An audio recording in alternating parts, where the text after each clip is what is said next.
Fallout 3, which has quite a story unto itself. Yeah. I mean, we know, of course, Fallout 4 is a very recent release as we record this, and it's been huge, but almost a Fallout decade later. 3, Fallout 3 was a long time coming. Yeah. Like decades. Yeah, I mean, it brought that franchise back from the dead. You know, Bethesda bought the rights to Fallout, and I guess I kind of have to, I'm trying to remember back, were people skeptical or optimistic? You know, Bethesda was already making massive Elder Scrolls games, so I think people probably believed in them, but there were big questions about, is it going to be turn-based, is it going to be real-time, and the decision to go with, you know, well, it's kind of both. It's kind of either you can pause in VATS and, you know, target body parts, or you can play it run and gun. I don't know. They really delivered, I think. And those mechanics seem anachronistic now, but when they were first introduced, they were revolutionary. Yeah. They've been refined since then, but it was still just a superb synergy of two different ideas that worked much better than it had any business working, especially on their first real try with it. I mean, it was wonderful.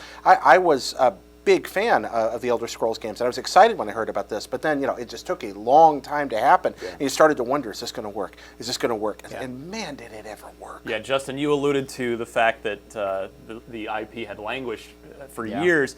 It was, of course, a legendary Interplay-owned franchise, their publisher that's no longer around, but Black Isle was a legendary role-playing game studio with so many great names attached to it.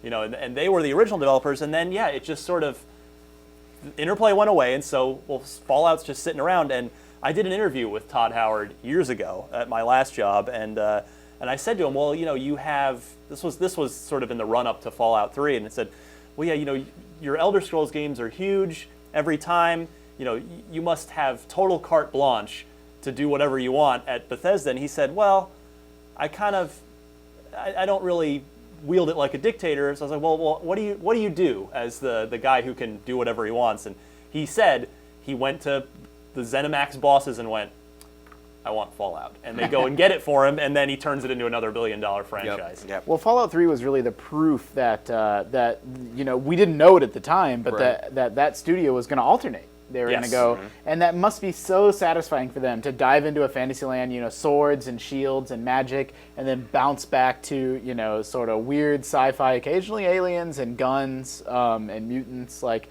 that's just this perfect balance between, you know you're going to get, you know, a fantastic, huge AAA Elder Scrolls or Fallout game. And it keeps, not only does it keep the audience, it turns them both into big events because they don't come around too often, and it probably keeps your creative team together more. I'm sure, you know, people inevitably come and go, but rather than just burn everybody out on, well, we just finished an Elder Scrolls game, so time to start on our next Elder Scrolls game. Yeah, it's a strategy that's absolutely working wonders for them.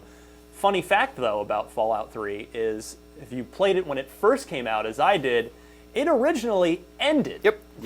And then you were just done, and that was it. And then everybody flipped out. And they had to retcon it. And so that you could just keep playing in the world. You can go back outside. It's totally fine. I mean, not actually the first time that happened in the series. Fallout 1 had a hard time limit built into it. Actually, 2 of them.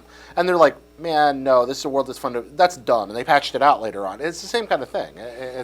They've done that a couple of times, not realizing just how much fun wandering around and doing dumb stuff would be. That's the point of the game for me. Fantastic game full of fantastic design decisions and quests. I want to touch on, you know, Megaton in a second. Yes. But undoubtedly not.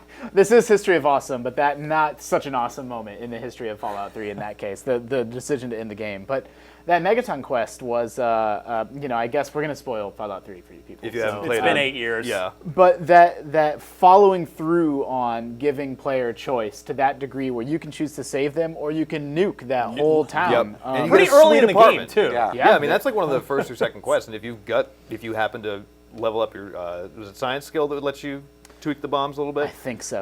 If you just put all your points into that, you could just do it right out of the gate. Yep. Well, and I like how obviously it has far-reaching consequences. You know, NPCs gone, quests gone. You can see this cascade of quest failed as like the mushroom cloud goes off. But then some people like Moira are still around to hilarious effect and turned into a ghoul. So it sort of played very seriously, but also played for laughs in some ways. It was undoubtedly one of the best moments in Fallout history. I mean, it's honestly probably one of the best and biggest choices ever to be given to a Yes. player in video games ever. I Certainly agree one with of the that. most memorable, yeah. And I love also, Justin, what you said about played to humorous effect. It's a funny game. That's fairly rare. And Fallout is it manages to be gritty and dirty and It's always grimy been darkly and funny. humorous, for Yeah. sure. Yeah. 610,000 copies sold in its first month, which of course it would, and the legs on it were astounding. It went on to millions of copies, and then Fallout 4 even bigger. So Right. I mean, that's actually a good, like 610. That's a big success, but that's not actually.